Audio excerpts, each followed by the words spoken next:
Major Singh west विधानसभा के कई बारी कौंसलर बने, चेयरमैन रहे, डायरैक्टर रहे हाथी बोर्ड के। मेजर सिंह जी का पूरे मनीष अग्रवाल जी, मनोज अग्रवाल जी जिन्हों का बहुत पहचान है साढ़े तक।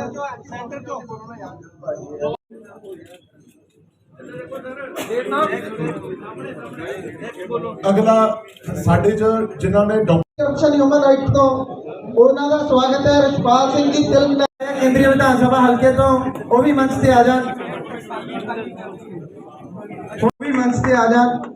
मैं हुण निवेदन करूंगा केंद्रीय विधानसभा हल्के तो मनोरंजन जी प्रदेश अध्यक्ष साडे केंद्रीय मंत्री सोम प्रकाश जी, जिला अध्यक्ष बाकी जी,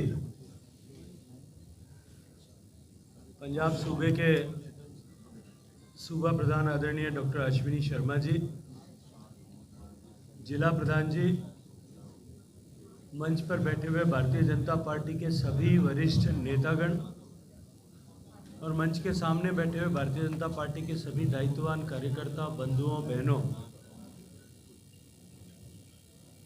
और आज इस ज्वाइनिंग के कार्यक्रम में और पत्रकारों से बातचीत के कार्यक्रम में आए हुए सारे जालंधर के सभी ख्यातनाम पत्रकार मित्रों, मैं आप सबका भारतीय जनता पार्टी की इस पत्रकार वार्ता में और कार्यक्रम में आप सबका मनपूर्वक आप सबका अभिनंदन करना चाहता हूँ। जैसा आदरणीय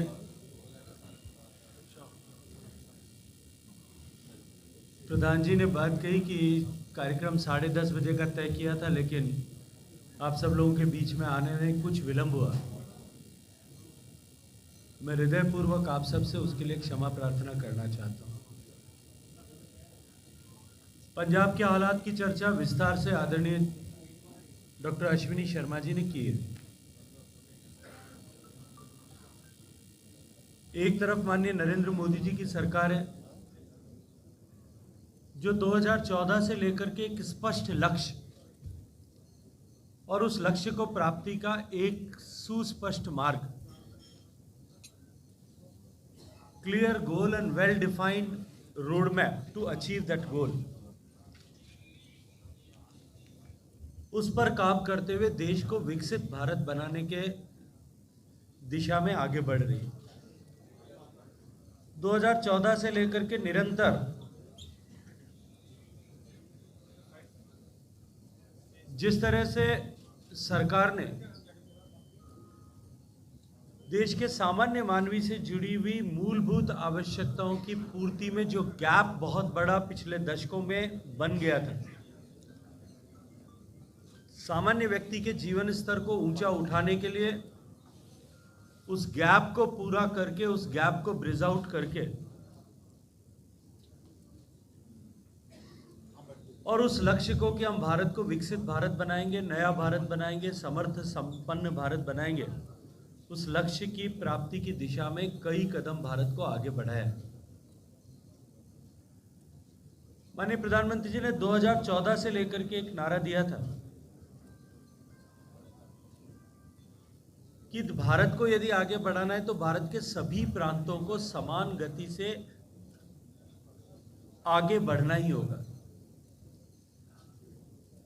और हम सब ने देखा कि किस तरह से पूर्वोत्तर भारत में के प्रदेश जो निरंतर प्रगति के मार्ग में पिछड़ गए थे, उन प्रदेशों पे विशेष फोकस किया गया। उसके चलते आज वहां स्थितियां और हालात परिवर्तित होने लगे। पंजाब सूबा जो एक समय में देश की शान हुआ करता था, पंजाब सूबा जिसके बेटों ने इस देश को आज़ाद कराने में और देश के आज़ादी के बाद में सीमाओं की रक्षा के लिए हजारों की संख्या में अपना सर्वस्व समर्पण किया। पंजाब देश के लिए गर्व का विषय निश्चित रूप से था। गुरुओं की धरती होने के नाते भी जो गुरुओं ने इस देश की सनातन संस्कृति को बचाने के लिए जिस तरह से बलिदान किया, अपनी पीढ़ियां कुर्बान की, उसके चलते भी पंजाब को लेकर के आस्था सर्वदूर पूरे देश भर में थी। लेकिन दुर्भाग्य से जिस तरह के हालात पिछले कुछ वर्षों में पंजाब में बने, जो पंजाब आतंकवाद का इतना लंबा 3 दशक का दौर झेलने के बावजूद भी आर्थिक दृष्टि से देश के पहले, दूसरे, तीसरे ऐसे प्रांतों में सम्मिलित होता था, वो आज पिछड़ते पिछड़ते अंतिम पंक्ति के अंतिम नीचे से पहले, दूसरे और तीसरे ऐसे प्रांतों में सम्मिलित हो गया।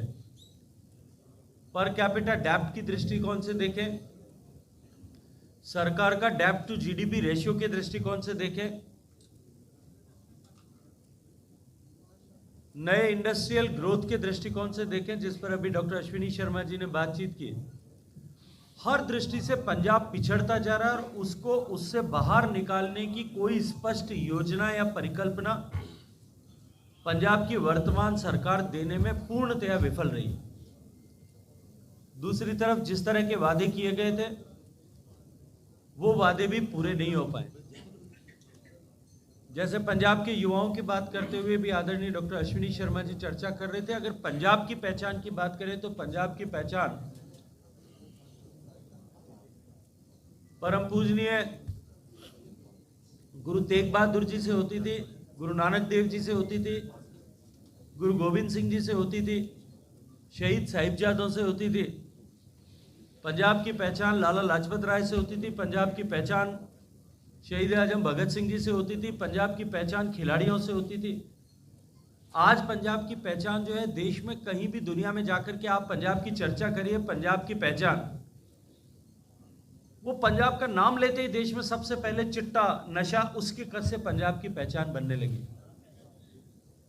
पंजाब की कहीं चर्चा आप पूरे उत्तर भारत में करिए, सबसे पहले पंजाब के गैंगस्टर्स का नाम जो है पंजाब के साथ में जोड़ करके लिया जाता है।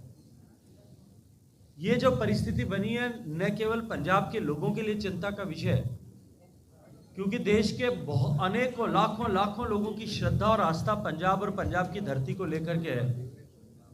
इसलिए देश में सर्वदूर पंजाब के इस बदलते हुए हालात को लेकर के, इस खराब होते हुए हालात को लेकर के लोगों के मन में चिंता और आशंका है। चुनाव के समय में भी भारतीय जनता पार्टी के सभी नेताओं ने बार बार ये बात कही थी कि इस तरह की कैजुअल सरकार अगर पंजाब में बनी, जिनके पास में न कोई विजन है, न उस विद्या जो है किसी स्पष्ट लक्ष्य को लेकर के काम करने की कोई मंशा है, केवल और केवल अनुभवीन लोगों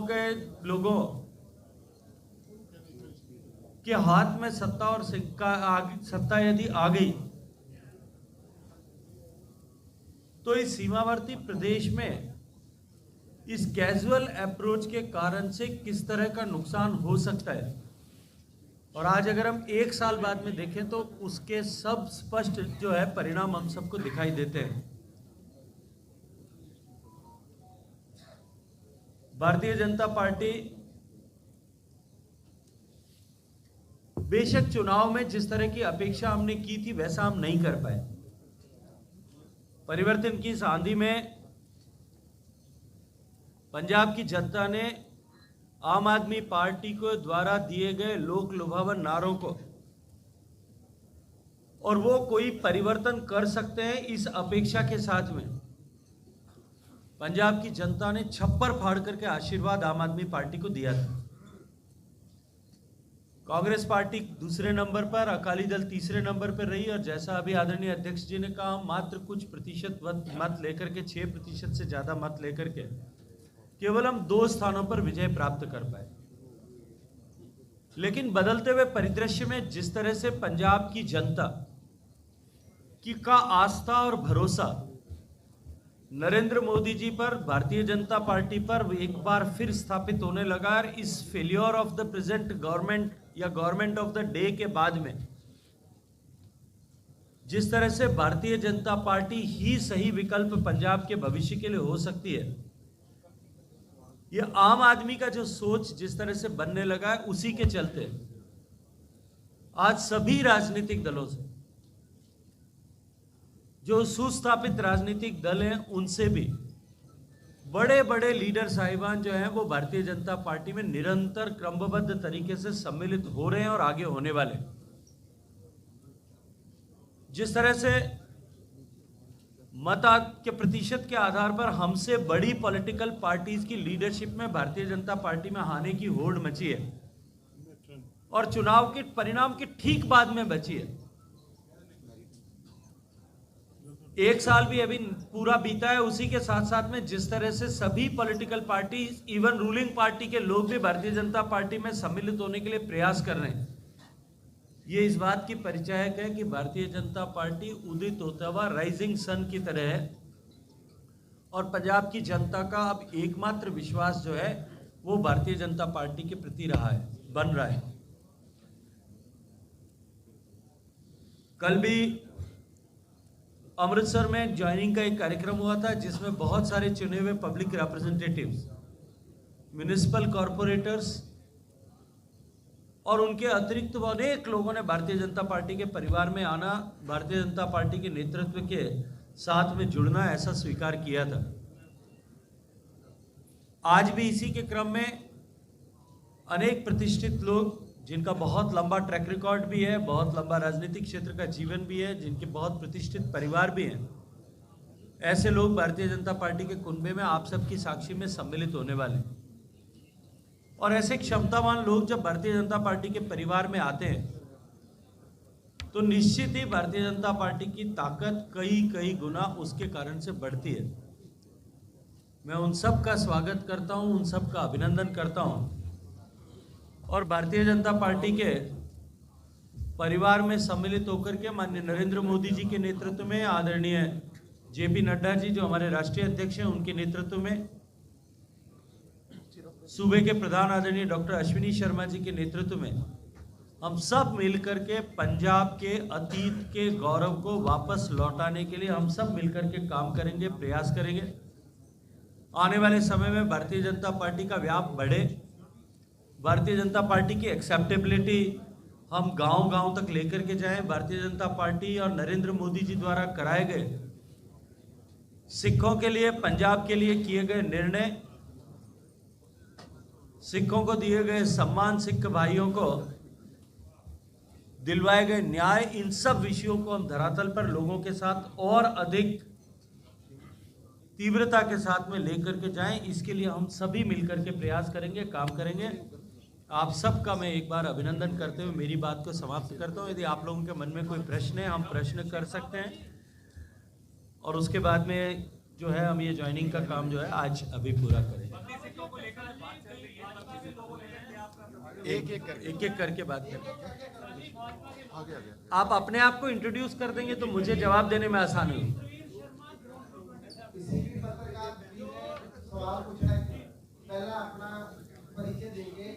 हो गया चलो। हाँ,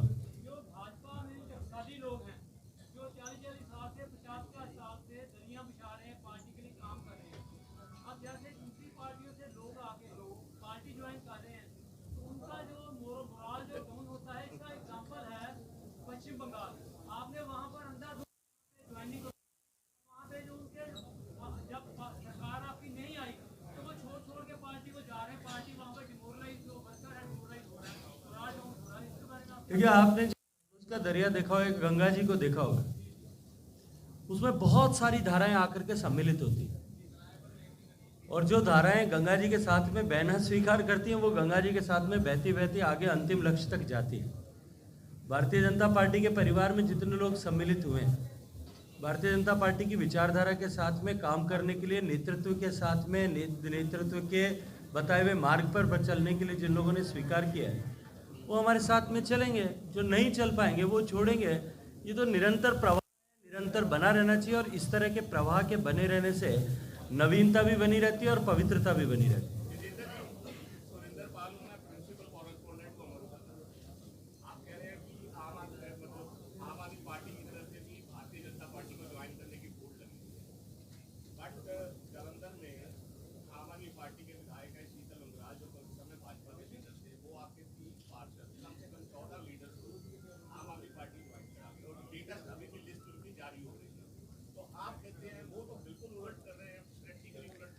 देखिए, मैंने कहा कि ये निरंतर चलने वाली प्रक्रिया है। आप थोड़ा सा इंतजार कर रही है, ऐसी सूची एक मैं भी आपको जल्दी देने वाला हूँ। समय आने दीजिए, सारी चीज़ें मैं मीडिया के माध्यम से खुलासा करूंगा तो मेरी जो है व्यवस्थाएं कैसे चलेगी। आ जाओ, फिर समय आ गया, इंतजार करिए, वो मिलेगा आपको।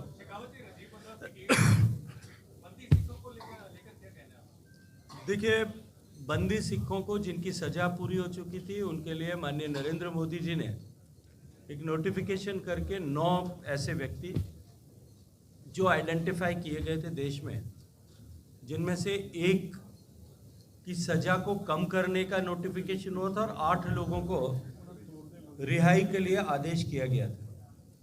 उनमें से 6 लोगों की ऑलरेडी रिहाई हो चुकी है।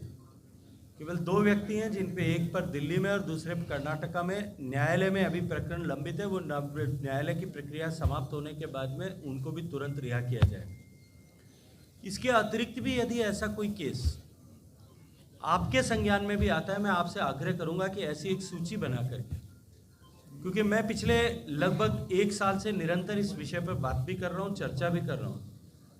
मुझे अभी तक तो आज तक किसी ने भी वो सूची की जो बंदी सिख हैं और जिनकी सजा पूरी हो चुकी है उसकी सूची आज तक उपलब्ध नहीं कराई है। मैं आपसे भी आग्रह करूंगा कि यदि आपके हाथ बहुत लंबे हैं, अगर आपको कहीं सूची मिलती है पीटीआई को, तो आप भी जो है देंगे ऑथेंटिकेटेड ऐसी सूची, तो उस पर निश्चित काम करें। एसजीपीसी ने कई बार जारी की है वो सूची। मुझे एक बार आपसे आग्रह कर रहा हूँ ना, क्योंकि मैं मेरी पहले 1 साल पहले बात हुई आपसे, मैं फिर आपसे आग्रह कर रहा हूँ कि मुझे फिर भी वो सूची आज तक एसजीपीसी ने प्रोवाइड नहीं कराई है। आप कराएंगे तो मैं निश्चित रूप से उस पर काम करूँगा। मैं कह रहा हूँ ना आपको।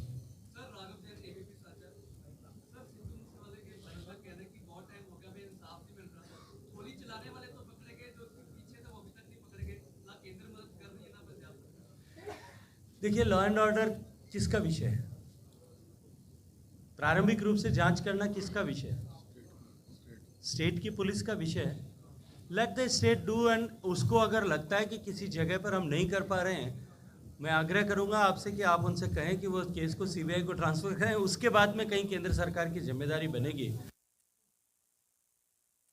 लोगों को भी आपकी जानकारी के लिए बता रहा हूँ, इस विषय को लेकर के जितने लोगों को भी, प्रमुख लोगों को और उनसे जुड़े हुए सूत्रों को अरेस्ट किया गया है, और अरेस्ट करने के बाद में जो भाग गए थे उनको भी वापस अरेस्ट किया है। वो सारी के सारे अरेस्ट जो हैं वो भारत सरकार के अधीन काम करने वाली दिल्ली पुलिस ने किया।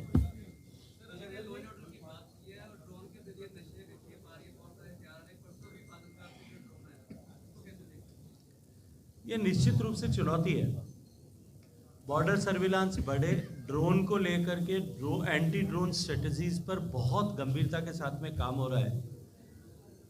देश की सरकार इस तरह की सारी एंटी नेशनल, एंटी सोशल गतिविधियों पर हम विराम लगा सकें, इस पर काम कर रही है। और बहुत जल्दी इसको रोकने के लिए भी फायरवॉल जो इलेक्ट्रॉनिकली जो डेवलप हो रही हैं उस पर काम शुरू हो गया। बहुत जल्दी इस पे जो है विराम लग जाए। बहुत सारे दूसरे लोग भी हैं ना, राज्यपाल के साथ जो चल रहा है और दिल्ली में एसजी के साथ है।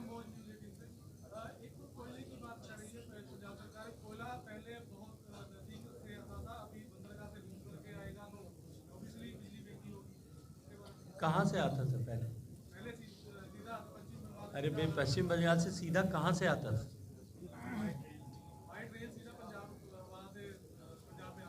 तो जो ट्रेन से लॉजिस्टिक्स की कॉस्ट होती है, सामान्य थंब रूल है कि पानी ट्रांसपोर्ट होता है तो उसकी कीमत जो है, उसकी cost of the transportation is less than 25% रह जाती है उसकी। इसलिए कौन बुद्धिमान व्यक्ति ये कह रहा है कि उसके कारण से ट्रांसपोर्टेशन की कॉस्ट बढ़ जाएगी? मुझे लगता है कि उसके बुद्धिमत्ता पे कहीं ना कहीं प्रश्न चिन्ह खड़ा होता है। Sir, Pradeep Verma weekend report से एक विवाद चल रहा है मुख्यमंत्री का एलजी के साथ, अपने उसके बारे में उनका जवाब वो आया था कि वो उनको जवाब देनी है। गवर्नर है, गवर्नर ठीक, मैं चेक करूँ, मुझे पता नहीं। क्या हुआ? प्रश्न तो हुआ ही नहीं पूरा। सर, मुख्यमंत्री ने जवाब दिया था, गवर्नर को जवाब देखिए, मुझे लगता है कि संविधान में इसके लिए पूरी ठीक से व्यवस्थाएं बनी हुई है, और गवर्नर अगर किसी विषय को लेकर के सरकार से कुछ जवाब मांगते हैं तो सरकार की जिम्मेदारी है कि वो जवाब जो है मुहैया कराए।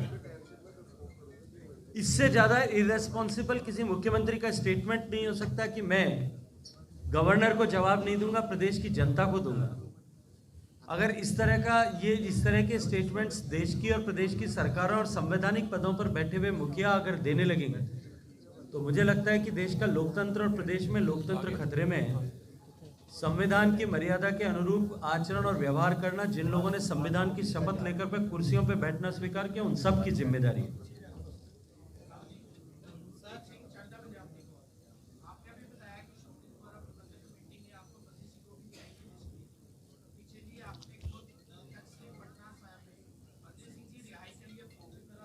तो मैंने भरा था ना। देखिए, पहली बात तो जो चर्चा मैं आपसे कर रहा हूं वही चर्चा उनसे भी की थी कि लिस्ट अगर आपके पास हो तो प्रोवाइड करवाइएगा। पहली बात, मैंने वहां जाकर के खुद ने सिग्नेचर भी किया था कि हम आपकी भावनाओं के साथ में हैं, और हमने उनसे भी आग्रह किया था कि आपको अगर सूची आपके पास आ जाए तो आप भी दीजिएगा। विषय को, एक मिनट, विषय के हम पूर्णतः, मैं कह रहा हूं, फिर आधिकारिक रूप से कह रहा हूं, जिम्मेदारी से कह रहा हूं, विषय के साथ में है, लेकिन विषय के ऊपर पूरी जानकारी उपलब्ध कराना, ये तो जो लोग इस पर काम कर रहे हैं, जिन लोगों ने काम किया, उनकी जिम्मेदारी है। और दूसरा, आपको करेक्ट कर देता हूं, वो जो है दमदमा साहिब में जाकर के वो बातचीत हुई थी। आपको मैं जानता हूं, वैसा मैं बहुत दिन रहा हूं ना आपके। ऐसा कि आपने कहा कि जो पंजाब है वो चिट्टे के कारण आपको पहचाना जाता है। ये सरकार ने कहा था 4 महीने में खत्म करेंगे, उससे पहले कांग्रेस ने कहा था वो खत्म करेंगे। खत्म किसी ने नहीं किया। अब आप कह रहे हैं कि बीजेपी इसको नशा मुक्त करेगी, तो उसके पास क्या प्लान है कि वो जल्दी खत्म कर देगी? जब तक चलिए, एक बार आज हम ये ज्वाइनिंग कर लेते हैं, अगली प्रेस कॉन्फ्रेंस आपके साथ में इसी विषय को लेकर के करूंगा कि किस तरह से हम नशे को लेकर के, देश की सरकार का क्या रोड मैप है, भारतीय जनता पार्टी किस तरह से नशे के विषय को लेकर के गांव-गांव में, घर-घर तक जाने वाली है। केवल नशे को दो तरह से, कि केवल बातचीत करने या दावा करने से नहीं होगा। हम नशे के विरुद्ध किस तरह से नशे एक आंदोलन को जन आंदोलन का स्वरूप दे रहे हैं, उसके बारे में भी बात करूंगा। सरकार किस तरह से प्रयास कर रही है, क्या क्या काम कर रही है, कितने इनिशिएटिव्स लिए गए, किस तरह से सरकार आने वाले समय में लोगों को जो नशे से पीड़ित है उनके रिहेबिलिटेशन के लिए काम करेगी। पूरा विस्तार से इस विषय को लेकर के आप सबके साथ में मैं चर्चा, मुझे लगता है आप खत्म करना चाहिए अपने। हाँ, शुरू करो।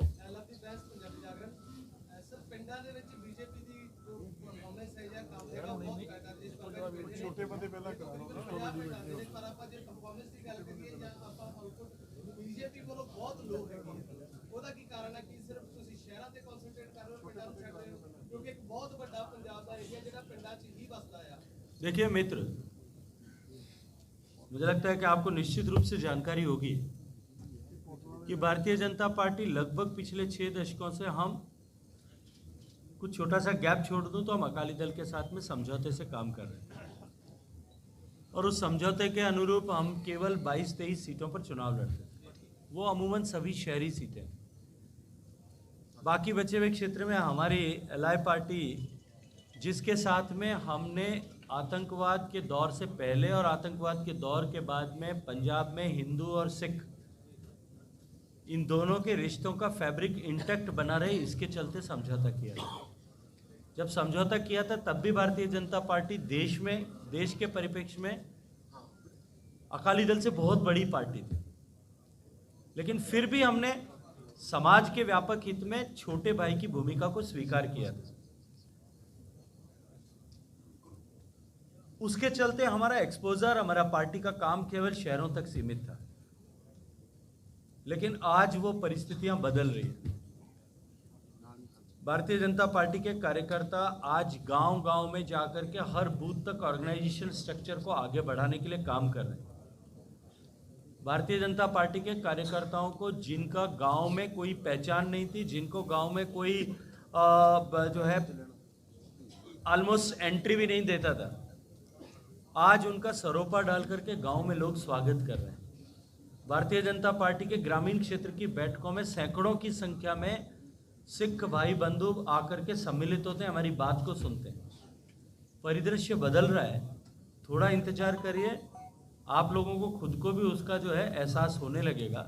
एक बार जाकर के पिंडों में भारतीय जनता पार्टी के बारे में चर्चा करके देखिएगा, लोगों की बदली हुई मानसिकता का एहसास आपको हो जाएगा। मैं सब साथ गल कर रहे हैं, मेरे को ये बदलाव पे जाएगी पर जहां पिंडा दे विच क्योंकि अगे ब्लॉक चल। की इलेक्शन आ रही है नहीं ऐसी खड़ी हो धन्यवाद। चिंता चलो करने के लिए धन्यवाद। धन्यवाद। आप भारतीय जनता पार्टी की चिंता कर रहे हो, आप चिंता कर रहे हो, धन्यवाद।